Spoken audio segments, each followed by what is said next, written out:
Ah, puis, d'accord.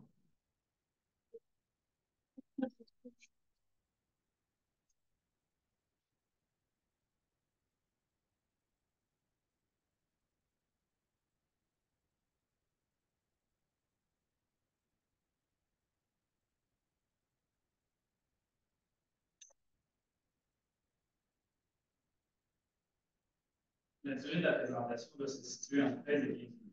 Un point sera réduit par tranche de 30 secondes manquantes ou supplémentaires. Tous les membres de l'équipe doivent parler pour eux. Si cela n'est pas respecté, une pénalité de 5 points sera retranchée à la fin. Tout au long de la présentation, je présenterai les cartons dans les airs afin de montrer le temps. Je présenterai un carton lorsqu'il restera 10 minutes, 5 minutes, 1 minute, ainsi qu'un dernier carton lorsqu'il restera 30 secondes. Je ferai un décompte à l'aide de mes mains pour les 10 dernières secondes de la présentation. La présentation sera suivie par une période de questions et jeux d'une durée maximale de 5 minutes. Vous êtes évalué dès le début jusqu'au dernier moment passé avec les jeux dans la salle de présentation. Alors, je laisse maintenant les jeux se présenter. Ensuite, vous pouvez commencer dès que vous êtes prêts. David Bezo, je suis directeur de compte commercial chez Desjardins Entreprises. Allô, Jean-André, coordonnateur marketing des ventes des affaires chez Direct Solutions et mon administrateur externe du CRBSA. Oui, non, c'est la marketing et communication. Puis, c'est une nouvelle qui est le coordinateur du Québec, le premier.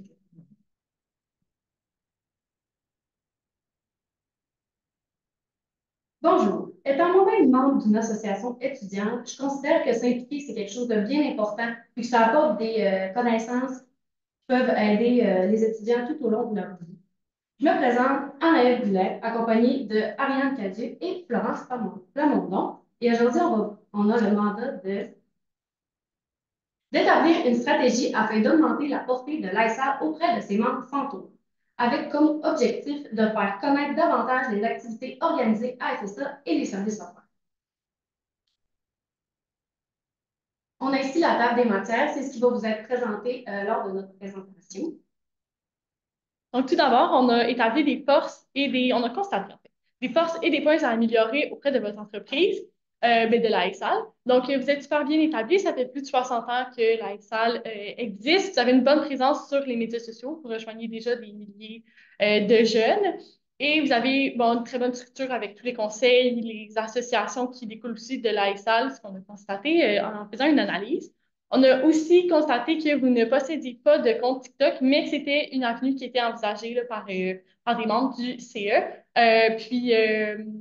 Malgré le fait que TikTok rejoint 47,5% des jeunes au Québec entre 18 et 25 ans, on a aussi constaté que c'était toujours les mêmes étudiants, dans le fond, qui revenaient à vos événements, qu'on ne rejoignait pas de nouveaux étudiants. Donc, on a établi une stratégie en 3 points: attirer, appartenir et fidéliser. Donc, pour commencer avec attirer, on vous suggère de miser sur les intégrations, puisque à FSA, les intégrations durent une semaine, mais aussi les jeunes sont très engagés lors des intégrations. Ils veulent en apprendre plus, ils ont soif d'apprendre, puis ils sont à la recherche d'informations sur comment ça fonctionne ici à la FSA, donc la SAL qui les représente. Pourrait très bien, donc, dans le fond, leur apprendre à qu'est-ce que fait la XAL, quelles ressources les jeunes peuvent bénéficier chez vous. Et on a pensé de rendre ça un peu interactif pour les informer à l'aide d'un sondage interactif euh, à un moment opportun là, pendant les intégrations pour les questionner sur ce qui se passe sur la XAL, mais aussi en apprendre davantage sur cette association. Euh, et aussi, lors des intégrations, il y a souvent des activités qui permettent de gagner des points. Donc, s'abonner au nouveau compte TikTok que c'est le point ensuite là, peut leur faire gagner des points. Donc, ça va vous permettre de gagner des abonnés qui sont le bon public cible que vous rejoignez ici à la salle.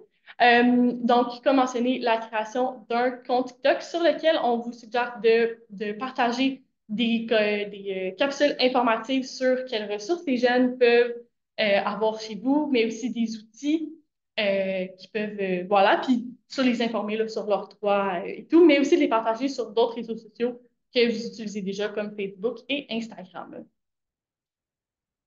Ensuite, comme deuxième portion pour nos solutions, on va dans la section plus appartenance. Donc, on veut vraiment aller créer un sentiment d'appartenance à la communauté des gens qui sont dans FSA. Qu'est-ce que c'est un sentiment d'appartenance? En fait, on veut que les jeunes soient contents d'être dans FSA, puis veulent en parler aux autres, ils veulent faire partie de la communauté, en fait. Pour ce faire, ben, premièrement, on a pensé que ça serait intéressant de créer une escouade de ressources. Donc, ça peut être 2, 3 personnes. On peut varier aussi les personnes. Donc, peut-être un homme, une femme et peut-être même un étudiant étranger peut faire partie de cette escouade-là. Ça pourrait être des gens ressources vraiment qu'on peut aller voir lorsqu'on a des questions, que ce soit par rapport à qu'est-ce que l'ASAL fait, mais aussi tout ce qui est le droit des étudiants, les activités qui sont offertes, le tutorat qui est offert. Il y a beaucoup de choses parfois qu'on ne sait pas, puis en ayant des gens ressources à aller voir, ça permettrait d'avoir accès à cette information-là. Ça pourrait être aussi simple que dans la bio Instagram, indiquer le lien vers le profil de la personne qui est la personne ressource. Donc, l'étudiant, il peut être chez lui, cliquer sur le lien vers la personne, puis aller lui écrire directement. Donc, ça serait des gens sympathiques, des gens fun, des gens qui veulent aider, des gens ouverts d'esprit. Donc, ça permettrait déjà de répondre à beaucoup de questions que les étudiants peuvent avoir. Ensuite, encore pour créer un sentiment d'appartenance, on a pensé que ça pourrait être intéressant de faire un tirage chaque mois de vêtements et aussi d'accessoires à l'effigie de la SAL, justement. Parce que quand, ben, par exemple, les gens qui vont gagner, on va dire un coton ouaté, ben, la semaine d'après, ils risquent de le porter à l'école. Puis les étudiants, quand ils vont voir qu'il y a plein de gens qui commencent à se promener avec des chandails, des bouteilles d'eau, des tucs de la SAL, ben, ça va créer un sentiment d'appartenance parce qu'ils vont vouloir eux aussi faire partie de cette communauté-là qui porte ces vêtements-là. Donc, ça va les inspirer à eux aussi, oui, à aller acheter les vêtements, mais juste de voir les logos plus souvent, ben, ça va leur donner envie de faire partie justement de cette communauté-là. Puis des tirages chaque mois, ça peut être fait tout simplement aux gens qui sont abonnés. Fait que, par exemple, parmi les abonnés Instagram, à chaque mois, il y a 5 personnes qui gagnent, puis ils vont réclamer leur prix directement au local. Donc, en plus, ça fait voir le local, ça fait voir les gens, ça fait discuter, puis ça ne serait pas trop dispendieux comme tirage. Ensuite, dans la portion fidélisée, on veut que les gens viennent une première fois, mais qui viennent toujours, qui soient fidèles aux événements de l'ASAL. Donc, premièrement, on peut offrir une carte de fidélité à tout le monde, puis ça va donner des privilèges. Par exemple, pour faire connaître le gala, on peut, à partir de 8, dans le fond, ça serait comme des étampes en ligne, si je peux dire, on scanne un peu, on scanne La carte étudiante. La carte étudiante, merci Ariane. Donc ça va faire en sorte que ils vont avoir une passe gratuite pour aller au gala. Puis ça va faire en sorte qu'ils vont connaître le gala, puis aussi ils vont être portés à aller plus aux événements. Ensuite de ça, on peut faire un sondage de satisfaction après chaque événement. Comme ça, s'il y a quelque chose qu'on a moins aimé quand on est allé à l'événement, ben, il pourra y avoir une correction qui pourra être faite, puis ça va nous inciter à aller encore au prochain. Donc maintenant, il n'y en avait pas de budget préétabli dans le cas, mais on vous a préparé, là, dans le fond, évaluer les dépenses, puis préparer comment on pourrait séparer le tout.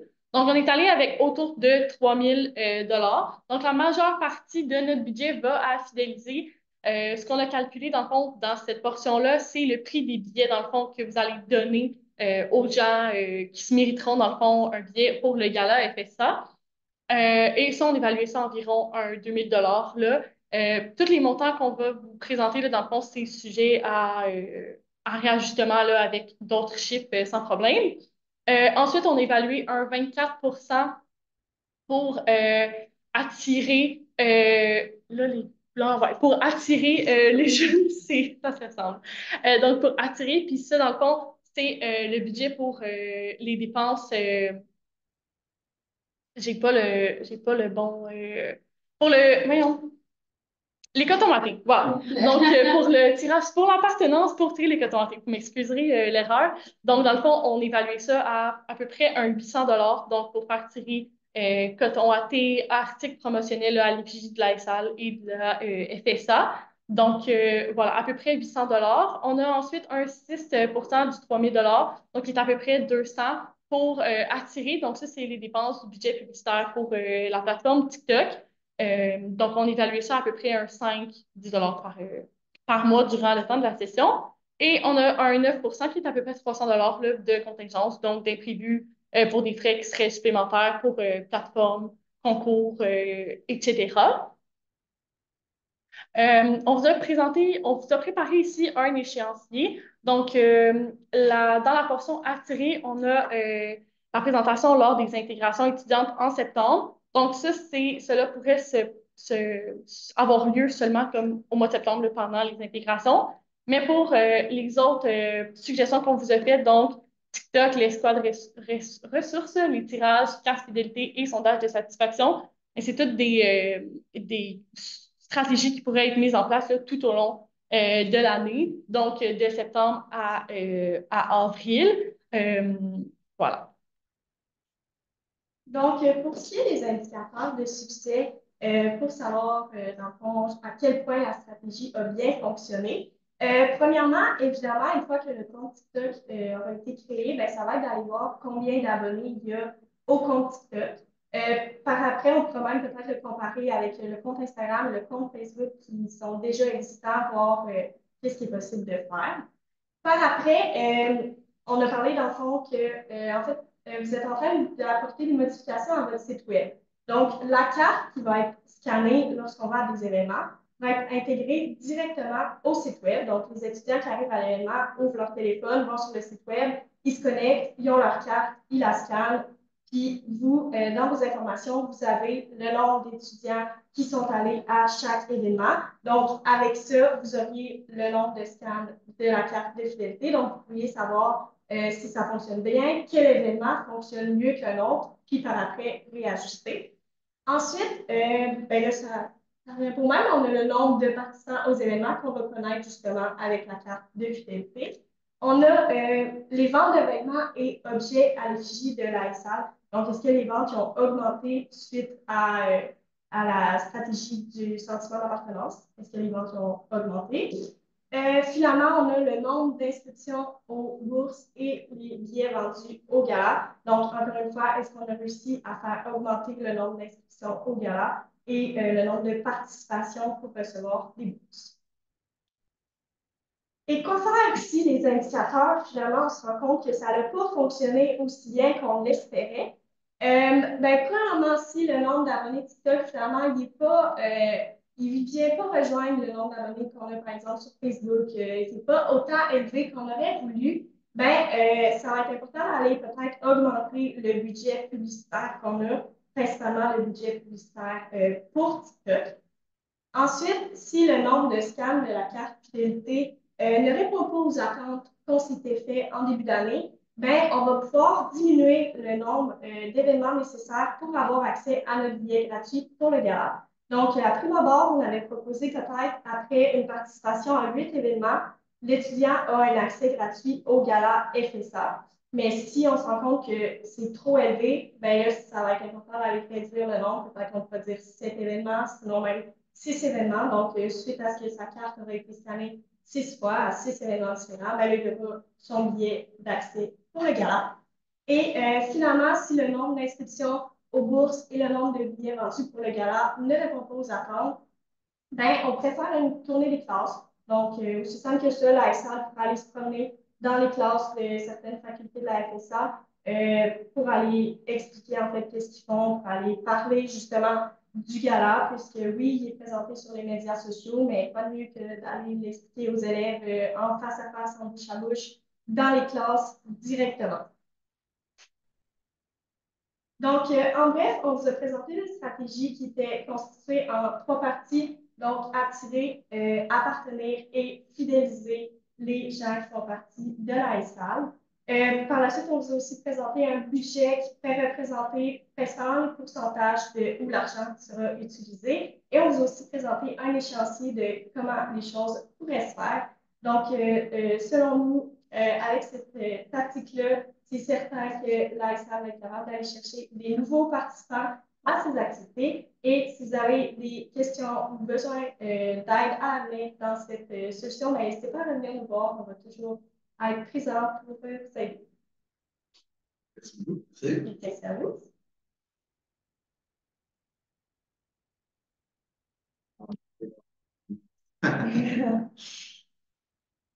conclure pour les questions. Mais première question que j'ai pour vous, qu'est-ce qu'on fait avec ceux qui ne viendraient pas aux intégrations? Ben, je peux y aller. Les intégrations rejoignent là, à peu près comme un 400-500 personnes qui se présentent pour en avoir vécu. Si toutefois il y a des gens qui sont à distance ou des gens qui sont qui aiment moins ça, ce genre d'événement-là, on peut toujours les rejoindre là, avec, pour les gens à distance, un événement peut-être à distance. C'est aussi possible peut-être d'envoyer comme des cartes. De leur partager aussi les capsules sur c'est quoi la FSA, les quiz. Puis les inviter, même si on les a pas en personne. Puis voilà. Dans quel assaut? Curiosité. GSO. Très cool. Super. Question pour vous. Deuxième question. C'est quoi que vous feriez comme contenu de TikTok? C'est quoi les capsules? C'est quoi? Ça serait quoi? Et ce serait combien de fréquences? Ouais. Ben, ça pourrait être une fois par semaine, par exemple, une petite capsule. Ça peut être de façon un peu drôle, ludique comme ça. C'est sûr, moi, j'aime mieux écouter des vidéos qui sont un peu plus drôles. Puis ça peut être des informations sur les sciences administratives. Ça peut aussi être des informations sur, mettons, est-ce que vous connaissez ce local dans le pavillon, des choses comme ça. Ça va faire en sorte que les gens vont être plus informés, que ce soit sur le, le programme ou sur les associations étudiantes. Des trucs comme ça. Les capsules qui sont combien de temps? TikTok, c'est environ une trentaine de secondes. ouais, une minute. Mais vous les publiez une fois semaine, Ouais. 5 fois semaine? Une fois semaine. OK. Excellent. Votre canal pour les questions principales. Les nouveaux membres, Ben, les membres dans des intégrations. ben, je pense que c'est sûr que le réseau principal qui est en ce moment, puis qui risque de rester dans les prochaines années, c'est plus Facebook et Instagram qui sont utilisés, probablement Instagram qui est plus utilisé. C'est sûr que je pense que ça va rester ça pour les années à venir parce que c'est ça en ce moment qui est utilisé, c'est ça que les jeunes vont continuer à utiliser. Mais TikTok, c'est peut-être plus une façon d'aller chercher d'autres personnes ou comme. Avec l'algorithme Ouais. aussi. Ou comme Anaël l'a dit, une façon d'aller les chercher différemment parce que ça va être du contenu qui va être plus drôle, ludique. Fait que ça va être des capsules drôles qui vont être le fun à regarder, divertissantes. Et ça va être un autre type de contenu qui va aller chercher d'autres personnes, mais ça ne sera pas nécessairement le principal. L'Instagram va rester pas vraiment le principal. Il y a, quand je faisais ajouter la création de contenu, rajoute un stress au niveau de la charge de travail. Je pense à notre VPCom qui actuellement doit déjà gérer tout le visuel au niveau de ce que la salle étend, ainsi que la création de contenu sur Facebook et Instagram. Si on ajoute TikTok, est-ce qu'on devrait réduire la fréquence justement sur Facebook ou Instagram pour justement lui enlever une charge sur les épaules ainsi qu'à son adjoint qui est avec elle actuellement? Si je peux y aller. Oui, mais c'est aussi, on peut toujours réutiliser le contenu. Les vidéos, c'est aussi une appli qu'on peut prendre sur Facebook, sur Instagram aussi. Donc, on peut réutiliser le même contenu pour les trois plateformes. Puis, ça, c'est quand même un peu plus long là, pour, à faire le montage et tout. Mais sur les autres plateformes, ça peut être aussi à une fois par semaine. Ça peut être de partager peut-être un peu du contenu des fois différent pour renseigner sur différentes choses. Des fois, de regrouper aussi certaines nouvelles ensemble pour en faire une même publication. Je ne sais pas si ça répond. Oh, oui. Oui, parfait. Autre question aussi au niveau du sondage. À partir de quelle plateforme on fait le sondage pour avoir justement la récolte d'informations? Est-ce que ça serait à partir de. Ben, on pourrait utiliser, par exemple, la plateforme Google Forms, que, tu sais, à la suite d'un événement, souvent, on achète un billet, puis ils ont notre adresse courriel. Donc, à la suite de l'événement, ben, on peut envoyer le sondage à toutes les personnes qui ont participé à l'événement là, à partir de cette liste-là. Puis, ce serait un sondage vraiment court, là, tu sais, quelques questions. Est-ce que tu as apprécié des trucs, t'as moins apprécié des suggestions? Autant, est-ce que le prix du billet te convenait? Est-ce que le DJ qui était là te convenait? Que tu penses qu'il manque peut-être certaines boissons qu'on devrait vendre? Donc, des choses comme ça. Quelque chose de très simple, là. La génération 20-25 ans, pas des, si tu leur proposes un sondage trop long, on les a déjà perdus, là, donc quelque chose d'assez cool. Merci beaucoup. Merci beaucoup, les filles. Merci à vous. Bonne journée. Bonne journée. On parlait? Parlait? À la prochaine. Je l'en pense qu'on veut parce que.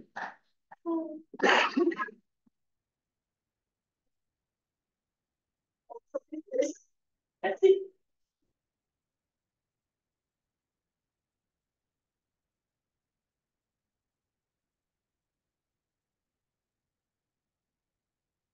Justine est d'accord. Les filles, non, c'est pas.